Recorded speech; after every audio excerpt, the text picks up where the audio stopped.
Tune in to Nubiart for the best in African arts and current affairs with news, views and interviews about the African experience in the UK, Americas, Caribbean and the motherland. Nubiart, a different perspective on the African world. You go to church on Sunday. There is no love in your heart on Monday. You're trying to show that you know yourself. Purify your heart, then you know yourself. Purify your heart, then you know yourself.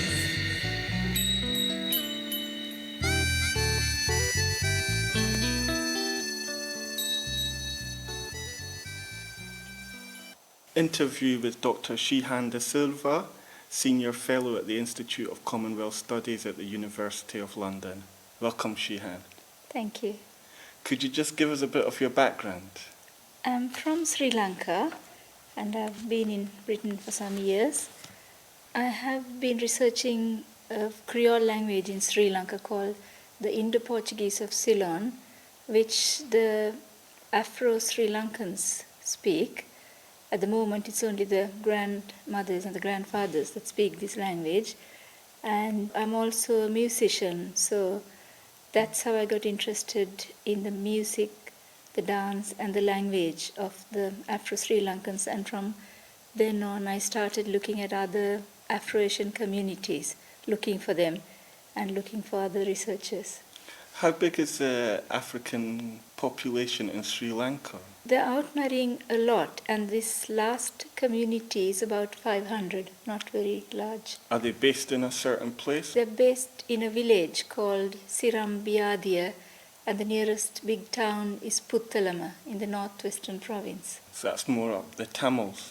Not really, it's further south of Mana, because the Jaffna is the northern province. Right. Yes. Okay, so they're south of Jaffna. Northwestern, Okay. yeah. What are some of the research projects that you've worked on? I have worked on the language that these Africans speak and also the music. Dance is also something that has to be done because music and dance is very much interconnected, and the songs and the lyrics, analyzing the lyrics would be something that I'll be looking at in the future. What evidence did you find of travel by Africans into Asia? You mean free travel? Yeah, like yes. sailors or trade. Yes, I mean, from about the 2nd century at least, there's evidence of free commerce of Africans going to the Far East. So before the slave trade began to move people from Africa to the Middle East, and then further on, there was this free commerce, which people tend to forget that both were happening at the same time, because the emphasis now is more on forced migration. What are some of the countries where there was African trade? Africans were trading with China, Indonesia, and even in countries like India and Sri Lanka in the 6th century. We had quite a lot of Ethiopians trading in Mana, a bit further on where this colony is, but there's no evidence to say that they intermarried or settled down. So what are some of the cultural or linguistic retentions in those regions? Well, the cultural retentions today, the way I see it is, music and dance are among the most striking cultural retentions. Religion is also a bit there in certain places, like in India. But language, it's not much, because they either learned the language of the persons who took them, the Arabs or the Portuguese, the European colonizers, or as they assimilated, they're learning the local languages. So linguistic retention is less. But again, if you start to analyze the words of the Gujarati Siddhis who travel around the world dancing, you would find Swahili. I found 1 or 2 Swahili words in the Maldives. And the Africans in Sri Lanka apparently are supposed to be a Portuguese kind of colony, because they speak Portuguese and they're Roman Catholic. But if you look at their songs, it's not European, it's not entirely Portuguese. So They are a creolized population. It's a lot deeper than what it seems at the surface. I think it shows the routes that they've taken to Sri Lanka, because there have been several waves of migration with three colonizers, the Portuguese, the Dutch and the British, bringing them. And then different lots intermarrying into this last community, which is seen as the cultural haven for them. Musically, would it be like a Swahili, Eastern African type culture? Well, when I played my video to a Swahili researcher, he said that one song he was familiar with. If the people in the community have come from various places, from East Africa, from the Makran coast, or from the Middle East, or from Gujarat even, different songs could be different musically. How many Africans were taken to Asia as slaves? These estimates seem to vary from time to time, but according to Professor Robert Collins, who is a historian in America, between 800 and 1900 AD, 12,580,000 Africans went to Asia, as much as the amount that went across from Africa to the Americas in the 400 years. What's the geographical Asia that he's talking about? How far is that? Asia we take from Turkey, Israel, and all the way to Japan, China. So it goes across the Indian and Pacific Oceans. And the fact that he started at 800 AD means he's including people who maybe went for the Hajj. Yes. He's including a lot of them who went Yeah. for the Hajj and were sold during that. Yeah, So obviously a lot went as Muslims. yeah. Were enslaved Africans, were they able to buy their way out or marry their way out of slavery? I haven't heard of buying their way out, but with Islamic societies, if an Arab Muslim had a child from his slave concubine, that child is his own child. So gradually you become assimilated. You lose your slave status. And then even with the Portuguese, there was so close association between the Africans and the Portuguese that they intermarried. They spoke the same language. They were the same religion. So yes, they assimilated. Okay, so and what about the children, like the children of a union between, say, a slave and a free person? Would that child be born free, or would it just depend? With the Portuguese, they just called it a mixed child, as it was. If it was mixed with an Indian or mixed with an African, it would be a mixed child, mestizo or mestiza. It would be a free, because the father is free. Okay. Yeah, yeah. What if it was the other way around with the mother? I'm not sure. Yeah. I think there's Roman laws about, there are kind of Roman Dutch laws that apply in the European way. Was there a thing like Jubilee? Every 50 years you're supposed to manumit your slaves. Was there anything like that? No, I haven't heard of anything like that, no. Okay.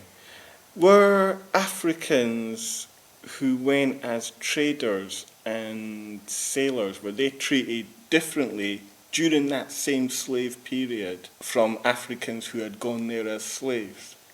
Looking at the Portuguese, to begin with, this is one of the problems in Asia, is that they're not necessarily called slaves in the literature. The Portuguese called Africans kafrs, which comes from the Arabic word kafir, non-believer. The Arabs called those Africans in that East African coast kafir, non-Muslims. Portuguese borrowed it as kafirs. So they were called kafr, and the Dutch called them kafirs and the English called them kafirs as well. Not meaning in a derogatory way, but more an ethnic label. Okay, it's just to say separate. Yeah, they just separate a lot of people. Yeah. The Portuguese in Sri Lanka, there are records which shows how much salary was paid to Kafir soldiers, how much rice rations were required for them. All this was expensive, keeping them going. So they were actually paid salaries. But I have seen people talk about India, about slaves becoming soldiers and the patron-client relationship.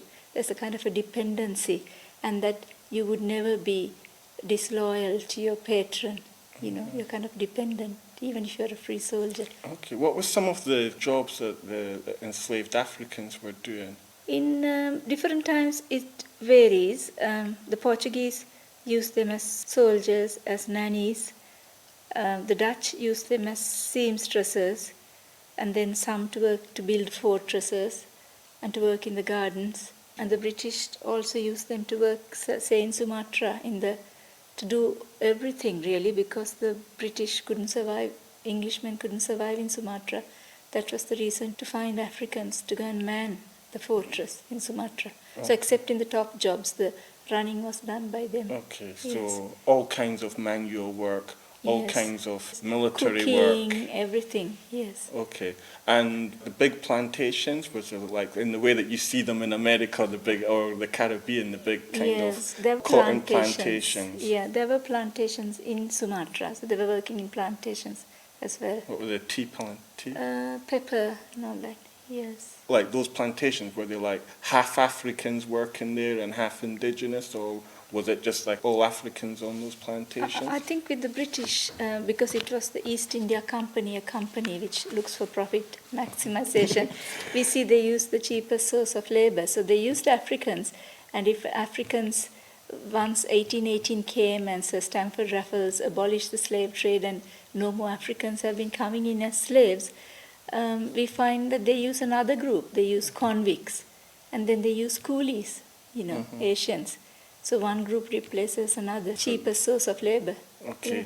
So those times when they were moving from Africans to local to coolies, was that contemporaneous with when it was happening in the Western Hemisphere? Mid-19th century? Yes, a bit, yeah. But abolition, sadly, in Sumatra was quite frustrating because correspondence between Sir Stamford Raffles and William Wilberforce shows how Stamford Raffles was pledging that Wilberforce should turn his attention, even for a short while, to what's happening in Java and Sumatra and Japan and all these places, and that his name was not even heard of in that part of the world. So he was concentrating on the Atlantic and not looking at the horrendous things that were happening there. So you can see even early on that Asia was kind of forgotten. Was there resistance? Was this like slave resistance, either on the ships or in any of their workplaces Yes, that were documented? the Portuguese times, you found them running away from Macau. They ran away to China over the bridge. And the East India Company records that I was looking at from Madagascar, the ship that was going to Bencoolen, there was an episode on the 26th of June in 1752 where there was a resistance, and twice more in that journey they tried various things like trying to poison the crew, or in one instant they tried to take over the ship with a real fight. Are there extensive documents, records of like uprisings and rebellions, or do they Yes. keep it quiet? In the Atlantic, I hear something like 10% of crossings there were rebellions, but in the Indian Ocean, I haven't seen much, but that's probably because not much work hasn't been done on the Indian Ocean. The local population, I mean, how did they relate to enslaved Africans? In Sri Lanka, I think because they were seen as a force, sometimes they ran away from the Portuguese and they went to the Sinhalese kings. The Portuguese believed that if they gave them enough to eat, they would be happy and they'd be kept. But yet they ran away, and the local people, because the Africans were seen as big, strong, and all that, they were scared of them, because they were seen as military strength here. They would run away if they see them Right. and things like that. They'd be scared. Would they want them to be recaptured? Not necessarily, because they were just soldiers. They would know of their slave past. Okay. What about in other parts of Asia? In India, you probably know the famous story of Malik Kamba. He was Ethiopian, sold to slavery several times, and he ended up in the single generation. He became the general of Ahmednagar in India, in Western India. So he's down in Indian history, and he re-established his force by getting 600 Abyssinians as his force. So Abyssinians were reinforced as something, and they were looked up to, and his children intermarried into the royal family, quite high up. Okay. And even today we have descendants in Sachin and Janjiral, descendants of the two royal dynasties. The indigenous religions, you mentioned, I assume Hindi, and Sinhala, Tamils. In Sumatra, what were they? What are they? The Muslim and Buddhists in Sumatra? They were Hindu. They would have been Hindus and Hindus at that time. Hindus. Yes, and Muslims. Yeah. Did those different religions, did they have different attitudes to enslavement? Yeah, I think the attitude of Islam to slavery is quite kind of known at the moment, but attitude of Hinduism and Buddhism are not so well known. The thing is, they always had people doing work for them, whom the Indians called dasas. So for them to have an African coming in from outside didn't seem to have made too much of a difference, because it was whether you had an African das or whether you had an Indian dasa. You know, slave can be a servant as well. It's how you define things. But Buddhism definitely condemns slave trading. You know, there are 5 trades that people shouldn't do, and trading in human beings is one of them. So which implies that it was happening at the time. Do you know what It's 500 BC. Do you know what the other Others were like not to trade in arms, not to trade in poison, not to trade in women, and I think maybe drugs and things. And that rule was from what, the establishment of Buddhism in 500 That's BC? what the Buddha preached 500 years before Christ. Yes, Okay. because the Buddha was a Hindu, born a Hindu. He was born into India. So as he the knew about prince. the caste system and everything like Yes, that, and the way yes. people were treated. Yeah. And he established that that kind of treatment Yeah. shouldn't be going on. Yeah, because for Buddhists, everybody is the same. Only your deeds make you a Brahmin or somebody lowly. Okay. You're not born high or low. But, okay, so in Yeah. Sri Lanka, the Sinhalas, they're Buddhist. Yeah, most people. So, in the ones that you know in this day and age, do they come across as people who wouldn't have supported slavery, or? Yeah, the thing is, there are these indigenous forms of slavery. In our part of the world, there was something called Rajakarya. You were indebted to the king. It's like debt bonding. You work away and you pay off your debt. But your child isn't a slave.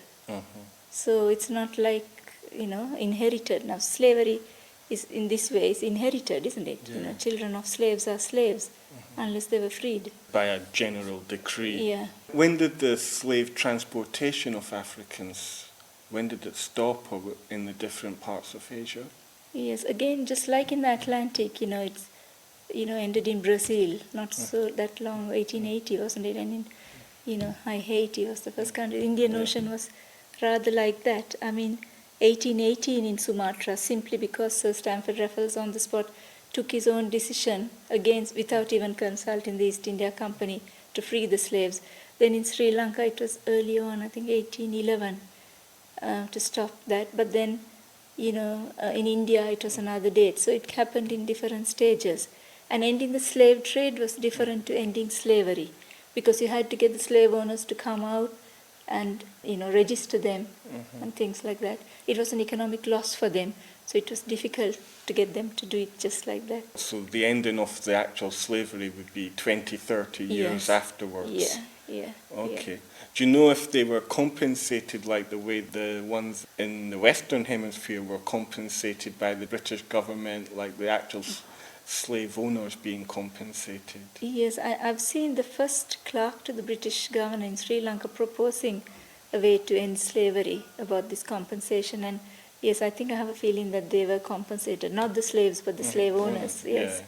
And then the slaves, once they've been so-called freed, they would still be stuck in a thing of having to do apprenticeships or not being able to earn any money to travel or anything like that. So they would still be tied to... Yes, I haven't seen an apprenticeship, but I know that the masters used to rent them out when they were in difficulty, and the slaves used to go and bring them part of their money, pay the masters part of the money they earned. This happened in Portugal in the 15th century. Like a finder's fee. Like you found me a job, there's 15%, or more likely it would be 50%. Yeah, although you wouldn't like your master, there was an interdependency between them. Do you think the different religious backgrounds maybe made a difference in how people were treated, though, in the sense that on one level, in the Western Hemisphere, there was like a kind of Calvinist element to some of the slavery, where like they really wanted to beat people, they really wanted to see people work really hard and everything like that. Do you think that maybe there was a kind of thing where, okay, people are still having to work hard, but there's any kind of better treatment than just the way that slaves in the Western Hemisphere are portrayed? I think maybe we're looking at the reasons for Africans going across the Atlantic is economic, part of a big triangular trade, whereas the Africans who went eastwards were not necessarily economic. The way I look at it, they were concubines, they were eunuchs guarding palace harems. So there wasn't always that economic push, though when the VOC, the Dutch and the East India Company started going, companies going, then yes, you see the economics coming into it and, working them to get the optimum profits.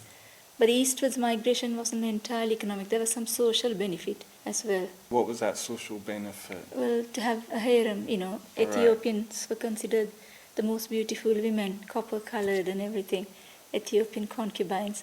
Then to have eunuchs, because castration was quite costly. Lots of men died of the operation, so, if you kill so many Africans before you ended up having enough to guard your harem. So tied in with Islam again, guarding your harem. Did shadism, like the different shades of African, play any kind of part in how people were treated? Different colors, you mean, of Africans. I haven't seen that, but I've seen that the earliest Africans to be taken were more from the Horn of Africa, and then some were taken from the Sudan.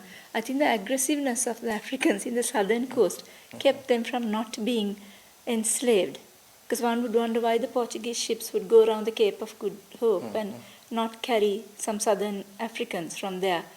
And, they were the Zulus and all, they were so aggressive, they would shoot, they wouldn't be enslaved.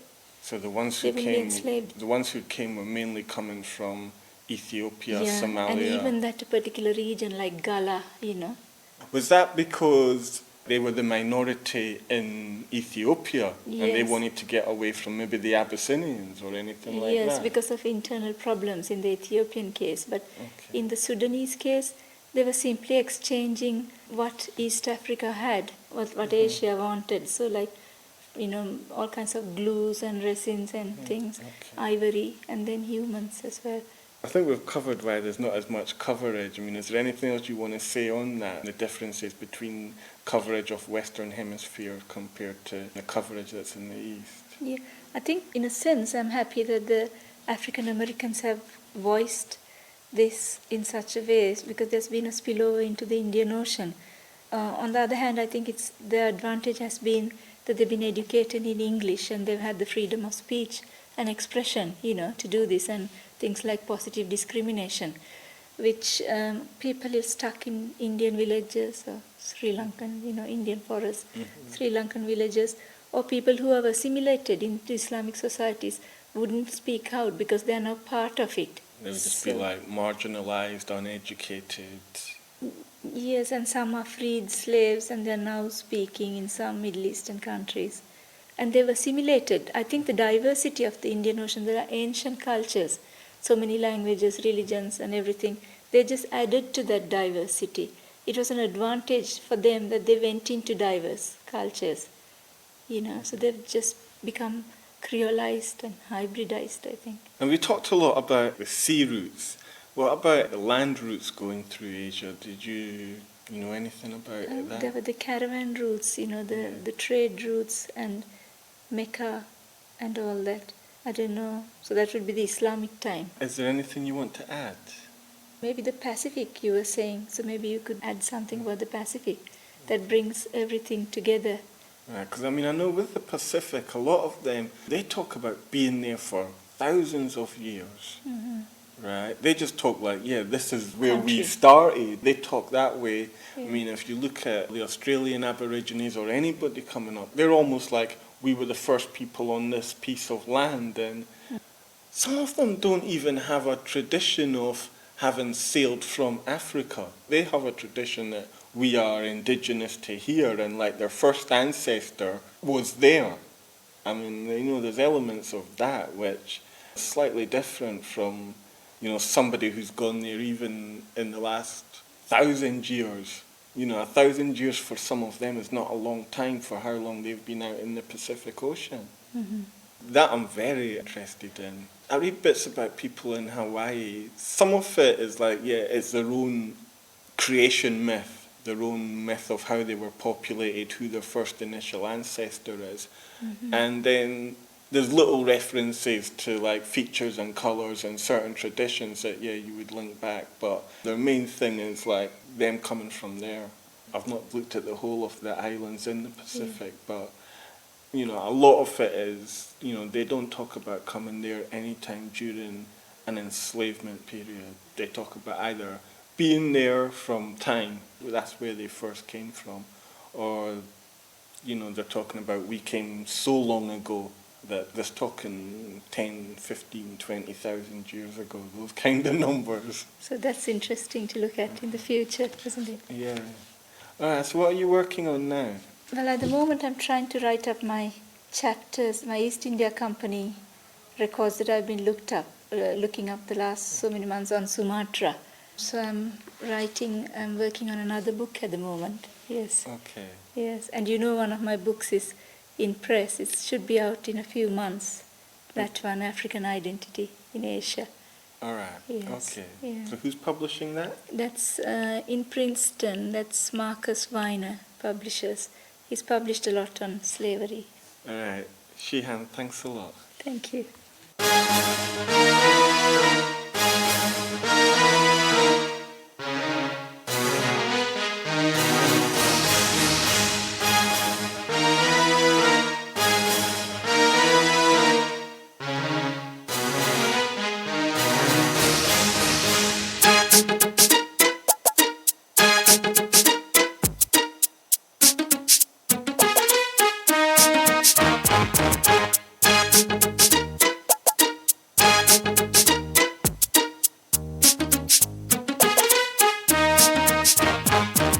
Nubiart, a different perspective on the African world.